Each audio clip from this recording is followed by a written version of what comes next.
How's it going, guys? Welcome to part 47 of the GTO trainer.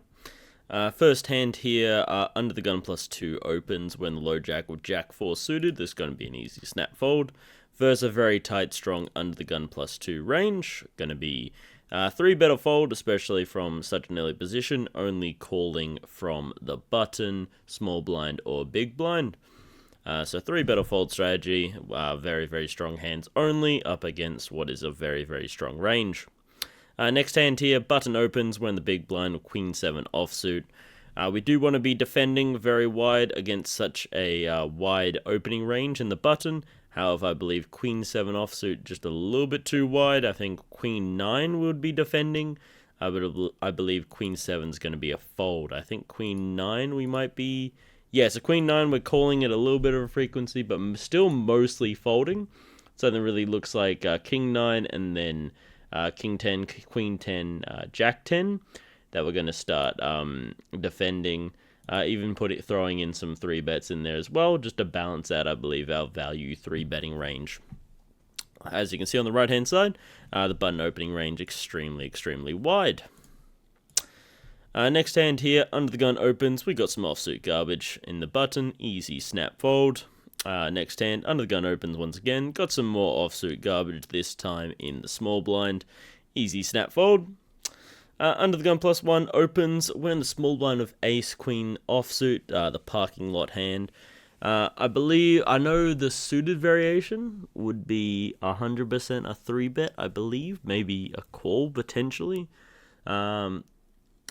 Ace Queen, one of those hands where it feels stronger than it actually is, given that under the gun +1 range can have a lot of like Ace Queen suited, can have Ace King suited, then a lot of pocket pair, like high pocket pairs that we could only have about 30% equity against. And it's going to be one of those hands where if we hit our ace and we're outkicked, we could end up losing a really, really big pop. It's also one of those hands where it feels a little bit too strong to be folding. Like, I can't really just throw ace queen willy-nilly easily into the muck. It's a really, really strong under the gun +1 range, but ace queen surely offsuit. So let's think about it. If we call here, the big blind might come along, given the really good pot odds, especially if they have any suited hands, pretty much. They're just incentivized to call with all of those. We don't want to be playing this hand with 2 players in position to us, multi-way. If we raise here, big blind will most likely get out of the way. However, under the gun, they would be then 4-betting a lot of their really strong hands, and we have to snap fold, and then they would fold a lot of their bluffs, for example, if they had any of those, and then call with some of their bluffs as well. Call with a lot of like their suited aces. Actually, no, they probably would fold. Like, they'll probably fold ace 6 to ace 9 suited. Call with like ace 10 up, and call with like ace 5, ace 4, ace 3, fold ace 2, and then 3-bet with a lot of like their top of range aces, ace king. They'll probably jam ace king off. They would go and then 4-bet with ace king suited, 4-bet with kings, queens, jacks, probably mixing between a call and a 4-bet, similar with tens. Calling with like ace queen suited, calling with ace jack suited, king queen suited, king jack suited, probably even queen jack suited as well, calling. I believe. So I personally I would prefer to not play like a big overly bloated pot. Keep the range that we are doing well up against there. I'm leaning towards a call, but then I don't want to be bringing along the big blind in this situation. I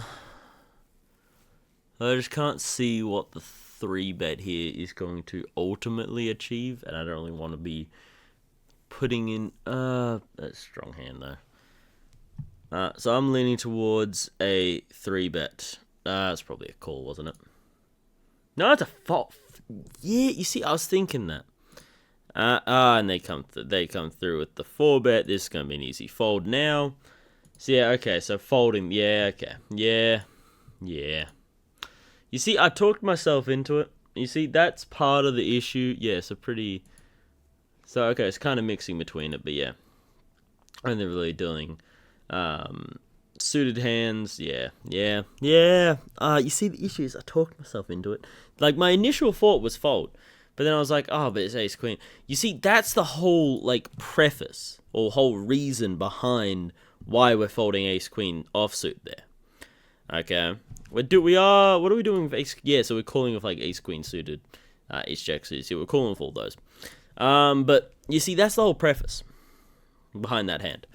And why we fold it is because it in your brain, because it's, you know, packed together with those other hands, and it's a high kicker ace, you know, it feels really, really strong, and that's why you're going to lose a really big pot with it, you know, when you're outkicked. Like, you're going to, if your opponent's got ace king, and it's an ace high dry board, you're going to go broke majority of the time, given that you're going to get attached to that hand. You're going to go, well, I've got ace second kicker, you know, and let's say the run out is even drier. Like, let's say it's 7, 2, 9, well, obviously, and then ace, and then a jack, you know? Like, okay, I think I've got one. No, there's no straights, yeah. No, there would be ace 10. Okay, 6 instead of the 7. But yeah, so like, let's say completely dry board, rainbow, whatever you have here. But yeah, really dry, static, ace high board. You're gonna go broke if you get attached to the hand, you know. So like, I think that, yeah, those are the tough decisions when it's like, that's a really strong hand in terms of absolute strength, but it's gonna get you into a lot of trouble. So yeah. So I like the thought process, but I maybe the fact that I took fold out of the equation way too early. Like, fold just means, because, I mean, the idea behind not calling is there, given that we don't want to bring along the big blind. And then that's the whole point of the raise, is that we don't want to bring along the big blind. So kind of like, when you don't really achieve much with the raise, and you don't achieve much with the call, I guess, you know, the only real option there is then just to fold. So, yeah, a bit annoyed about that one, but hey-ho. We move. Next hand here, low jack opens when the button with 10-6 suited. It's going to be an easy snap fold.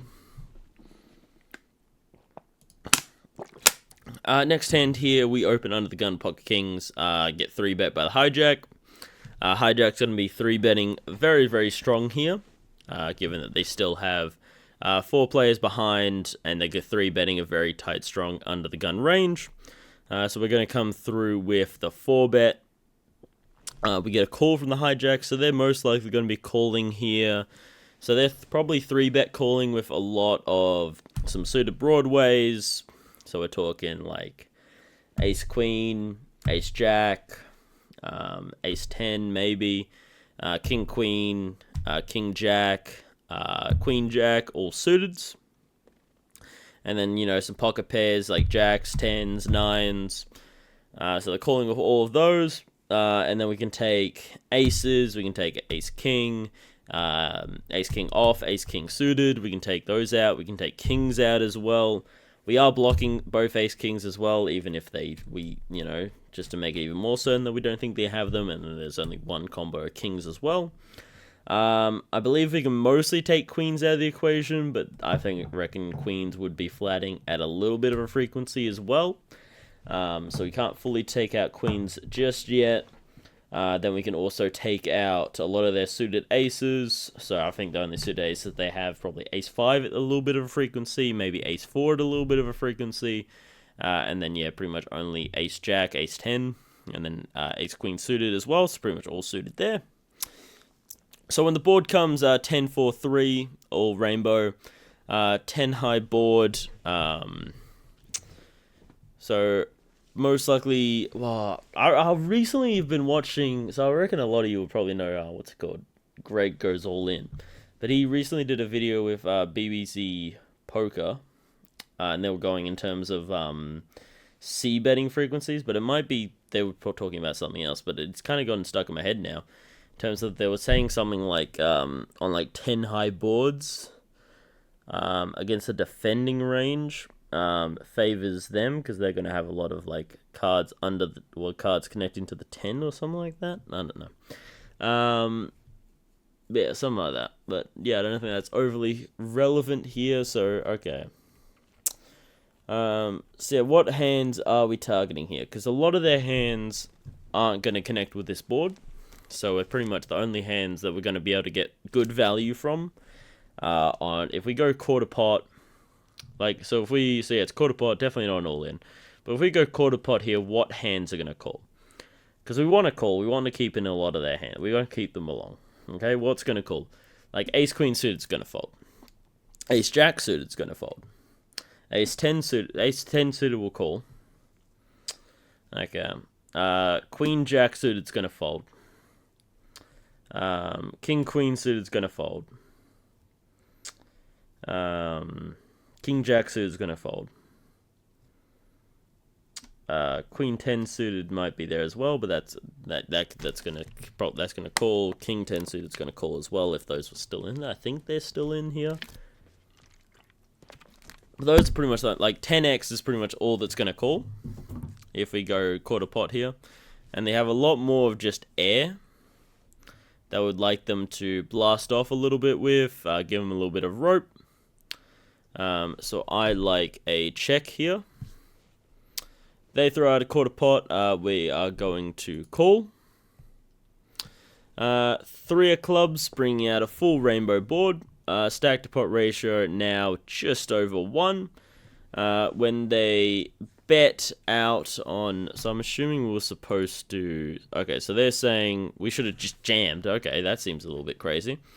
So we're jamming with pretty much all of our value? So jamming with ace-king suited, jamming with kings, jamming with ace-king off. We're checking with ace-king off. Yes, okay, so majority checking with ace-king off. We are checking a little bit with kings, and then, check, and then doing a quarter pot with aces, sometimes jamming, and then sometimes checking as well. And then we're... so we're kind of, and then checking with a little bit of checking, a little bit of checking, a little bit of quarter pot. King queen suited's about a 50-50. Ace 10's a jam. Certain. Okay. So yeah, there's certain ones that we're doing. Okay. Sorry guys, got a little bit interrupted there. If you live with your parents, you will understand. So you're getting back to this king's hand. So they're saying all in is the play here. Seems interesting in my idea. Maybe the all in is trying to try to get called by ace king, maybe? Because I just don't really see what's going to be calling us here. Like aces, obviously, but they don't have aces. Then there's only one combo of kings, so we're saying we're pretty much going like, we're trying to get called here by queens and jacks. And then 10s will call us as well. Like 9s of pretty much everything that we're beating is going to fold if we go all in. Aside from queens and jacks. So we're pretty much only targeting 2 hands out of, if we have a look at their range, like, okay, yeah, they got queens, they got jacks. Okay, hang on, what are we looking at? No shot they have aces. That can't be true. That can't be true. I still don't understand what the hell this thing is. But yeah, surely that can't be true that they still have aces here. There's no way that they're going to have aces here at all. Yeah, seems weird to me. No shot they have aces. So yeah, out of all of this, what's calling us? Queens will call us. Jacks will call us. 10s are obviously calling us. All of this is going to fold. And if we look at the equity of the hands that are going to call us, like, is this... I'm assuming this is equity, right? If we have a look here. I'm assuming. Is this up against our actual hand? I mean, it makes sense. How do these... Oh, yeah, because of the ace. No, but how does that make sense? Because what? There's three aces. Three aces, six. Hang on, wait, so yeah, three aces times two, so they got 6% on the river. And then times two again, 12%. Yeah, so that makes no sense. Okay, I don't think this is actual equity. But nonetheless, I don't understand what all-in's going to achieve here. I understand, SBR is going to get to a point. Okay, but I'd much rather check here. I understand, if we bet, we're most likely just going to be an SBR already. So I guess I understand the idea that, we want to be betting at this flop, but we don't want to be betting an amount that's going to get us all in on the turn. We might as well just go all in now. Like, just might as well skip out the middleman. Similar to, I remember it's the pre-flop rule of if, your raise is going to get you all in on the flop anyway, you might as well go all in pre-flop. Try to deny some equity to some hands that have a little bit of equity. And then also still be able to get called by those worse hands in case, the board comes out in a fashion that will scare them off. But yeah, anyway, so they bet. They're saying we should have gone all in again. So second opportunity to go all in. Or even 3-bet there. So I can kind of understand, not calling here. I still think the check's the right play, but I can understand not calling here. Okay? Purely because, the call here, once again, it's going to get us into an SBR situation where we're all in on the turn anyway, so we might as well take that initiative, try to deny equity if we can. So yeah, I can definitely see that, we probably should have gone all in here, deny the equity if we can. We can even take it down here, get the money in good. Well, at least we think we're good. We're only losing aces here or tens. So once again, two hands there, but once again, those seem no. Because what's going to be calling us if we go all in? Like, I understand going all in here. We got a little bit extra that they've put in. They can't have aces. They can easily have tens here. They're not going to have any two pairs or anything stupid like that for obvious reasons. But yeah, in this situation, I reckon we just jam all in. They're saying that's wrong again. Maybe we were supposed to check. Assuming it's going to tell me that we should have checked. Yes, telling me we should have checked. 6-5. Oh, yeah, fair enough, I guess. Yeah, okay. Well, that's different. So, yeah, you see, now I can understand the check. We want to keep in any of their bluffs, give them the opportunity to kind of hang themselves. So I hope YouTube's okay with that, me saying that. That seems a little bit on the edge. But yeah, essentially, give them, some rope to be able to bluff. Oh, that sounds even worse. But yeah, give them some line to bluff with, allow them to continue. I didn't really consider that they could potentially have some suited connectors. I guess, it's a tiny frequency that they could still be opening with. Well, so not opening with, but 3-betting with. And then it would make sense that they would 3-bet and then call. So yeah, I've got to probably remember that because it's still at about, I think it's 10%, but you still got to consider it because it could still definitely easily be there. So yeah, definitely not happy with that hand at all. Just didn't play it well. Should have gotten the money all in when we knew the SBR was already going to be at that stage. And then, yeah, if we're going to commit to the slow play, we got to actually commit to the slow play. So next hand here, in the small blind of 9-8 offsuit, I reckon this is going to be a call. They raise, I reckon now we fold. Yeah. So we should have been raising. Remember, because I saw the graph. I did see the graph. Lock in. Yeah, that was bad. So yeah, should have been a raise. Yeah, we're mostly raising a lot of hands when blind versus blind. I'm guessing the idea is we're trying to narrow down the big blind a little bit. We don't want to be too wide versus wide.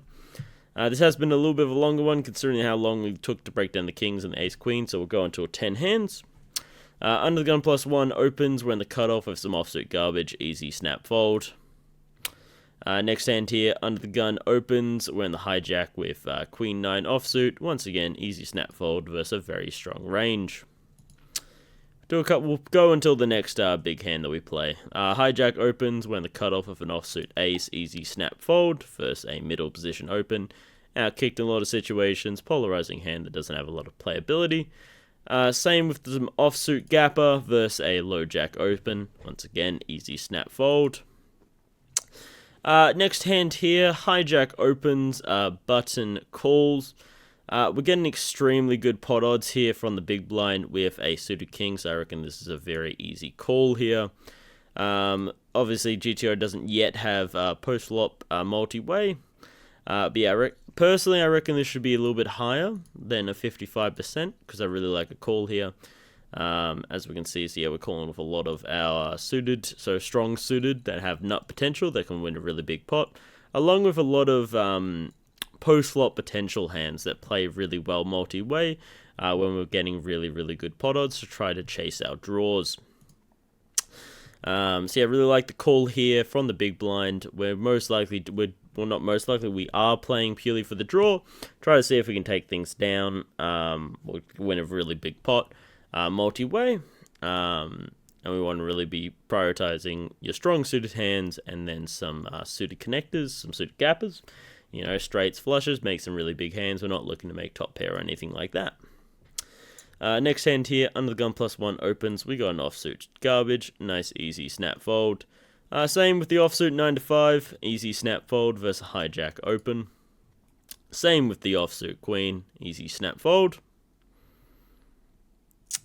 Next hand here, under the gun +2 opens. We got that offsuit garbage once again. Easy snap fold. Low jack opens. We're on the button with jack 9 suited. This would be an open if if it folded around to us. However, versus a low jack open, this is going to be an easy snap fold. We are continuing with a decent amount of hands, as you can see here.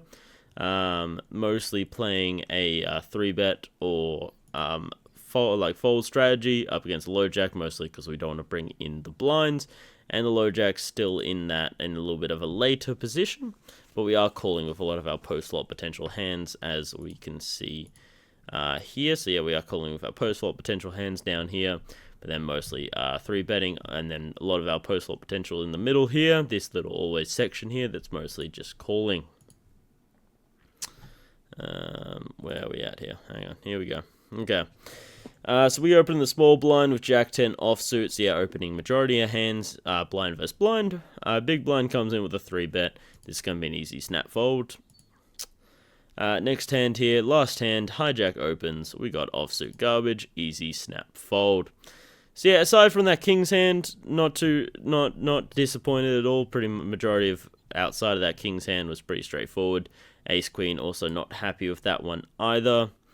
So yes, probably should have been a fold pre-flop, but talked myself into the call there. Doesn't achieve much. So yeah, just one of those. Two really bad decisions, but that can really determine a session. So yeah, I hope you guys learned something. So yeah, remember with the kings, main takeaway is if SBR is going to get to a point where you're going to be all in on the turn or all in on the flop, you want to take that initiative, just jam all in straight then and there, be able to realize your equity, be able to deny equity to other hands, and you could potentially take it down there, or at least get the money in when you believe you're good. So yeah. Oh, and the other hand was that 9-8 not opening that on the small blind, instead limping in. So yeah, hope you guys learned something. So 20 hands, 25 moves, 93% GTO score.